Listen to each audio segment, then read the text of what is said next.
Alright, what's up guys? So now let's talk about the supply chains management. No? Once again, my name is John Silaway. I'm your teacher for today's video. So, ano ba ang supply chains management? No?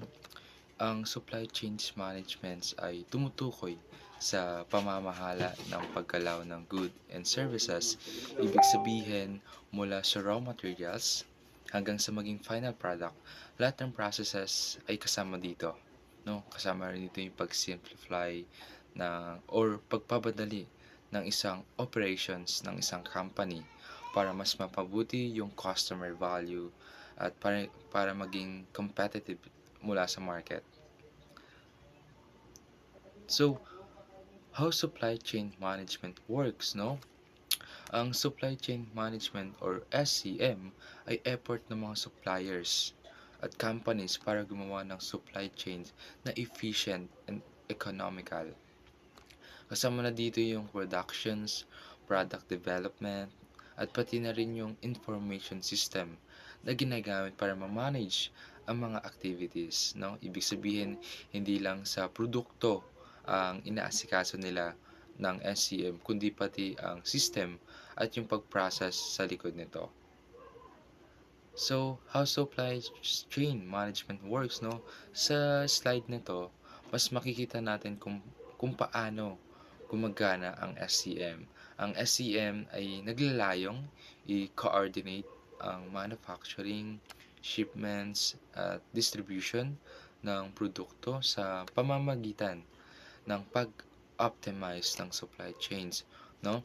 Nababawasan kasi yung extra expenses at mas napapabilis yung pagdating ng produkto doon sa consumers. Pati ginagawa ito sa pamamagitan ng mas maigpit na control sa inventory, manufacturing, distribution, sales, at pati sa stock sa vendors, no? So, how supply chain management works, no? Yung supply chain management works ng company ay based sa idea. Halos lahat ng produkto na sa market ay resulta ng cooperation ng isang or maraming companies. Kahit matagal nang umiiral yung supply chains, ngayon lang binibigyang pansin ang mga organization or company ang SCM bilang value add sa kanilang operations. Ibig sabihin, hindi lang siya, what do you call this? A support system, kundi isa siyang mahalaga or value, bahagi ng business success. That's all. Thank you.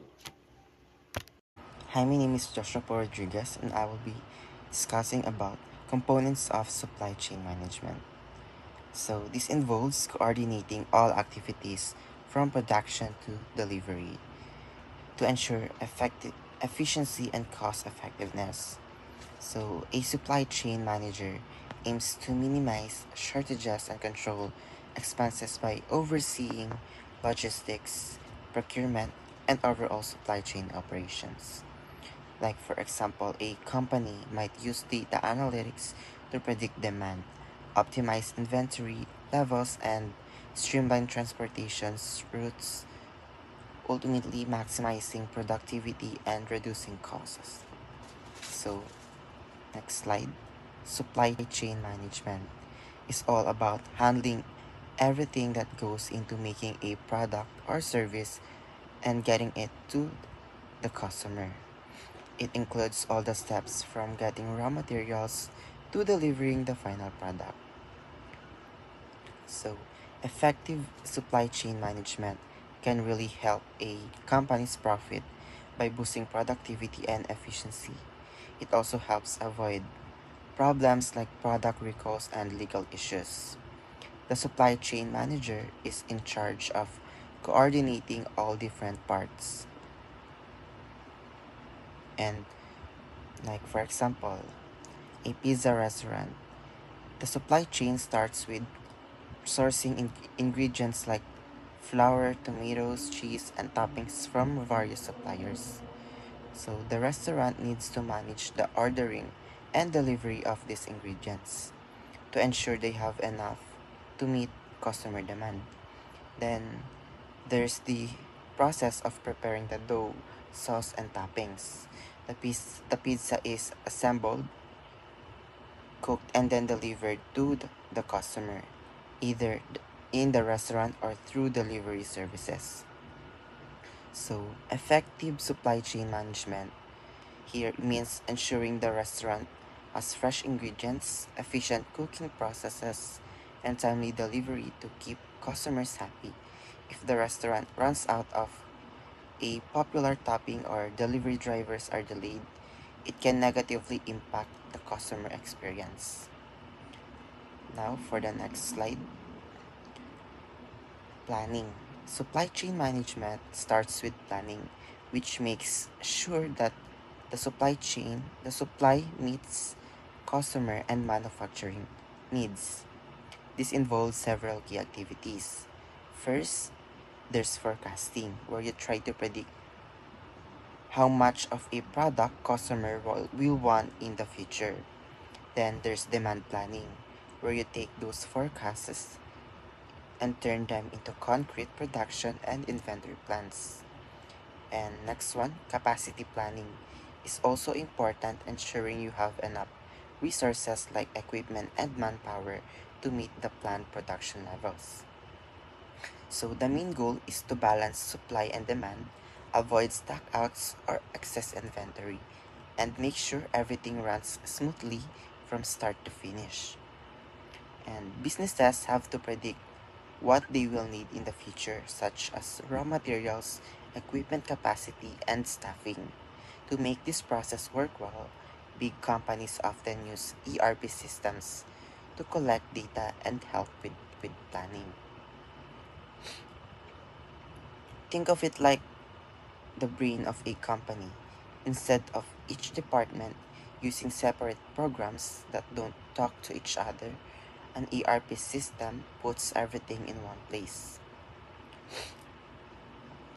This makes it easier to see what's happening across the whole company, make better decisions, and improve overall performance. That's all. Thank you for listening. So, good day everyone. My name is Carl Anthony Arsarapica. So, today I will now be discussing sourcing. So, in sourcing in supply chain management, sourcing is the process of selecting and working with supplier to obtain raw materials needed for production. Sourcing is important because it ensures the materials meet quality and standards, price are reasonable, and suppliers delivers on time. It also helps business prepare for emergency situation by choosing reliable supplier. For example, bakery needs flour, sugar, and eggs to produce bread and pastry. The owner chooses suppliers who provide high quality ingredients at fair price that can deliver early in the morning. So, if one supplier runs out, the bakery can rely on the backup suppliers to avoid stopping production. This is an example of effective sourcing. So we are finished in sourcing. Let's move on in manufacturing. Manufacturing is the part of supply chain management where raw materials converted into finished product. In manufacturing, focus is on the production, quality control, and efficiently to make sure the products are safe, consistent, and ready to sell. So, for example, syempre, tapos na tayo sa sources. So, after sources, flour, sugar, and eggs from reliable suppliers, these raw materials are bought into bakery kitchen. The bakers then mix the ingredients, bake the bread and pastries, and package them for sale. They follow standard recipes and baking procedures to ensure that every product has good quality and taste. This process of turning raw ingredients into bread and pastries is the manufacturing stage. That's all. Next reporter, please.